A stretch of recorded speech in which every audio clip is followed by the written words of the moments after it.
Nung natapos mo yung 3-night sold-out concert mo, anong sinabi ni Casey sa'yo? Binigyan niya ako ng regalo nung gabing yun. Tapos yun, sinabi niya lang sa akin na... Anong regalo niya? As in, regalo? Kasi meron akong gustong bilhin relo. Para sabi ko lang na nag-araneta na ako. Para ma-celebrate ko yung araneta ko, gusto kong bumili ng relo. Wala pa akong Rolex eh. So yun yung first Rolex ko, if ever. Tapos, nag-iisip ako kung kaya ko, or deserve ko ba, or kaya ko ba bumili ng ganitong relo. Nung third night, inabutan niya ako nung relong yun. Binigyan niya ako. Siyang bumili? Siyang bumili.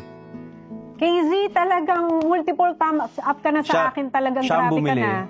Tapos, mas na-touch ako kasi matagal niya na rin gustong bumili ng Rolex. Wala siyang Rolex. Wala siya nito eh.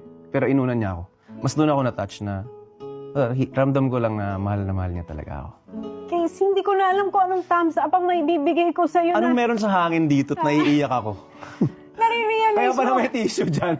Ako nga naiiyak kay Casey. Wala na ano As na a ako. wife, ang bait niya. Oo, bait talaga yun. Sobra, grabe. Grabe yung pagmamahal niya. Iyak ako sa'yo, Casey. Sobra mong mahal si TJ. So yun, sinabi niya lang na Wala kang Rolex, pero binigay mo siya.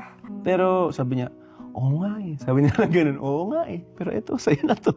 I'm so proud of you. Gawin niyo sa akin.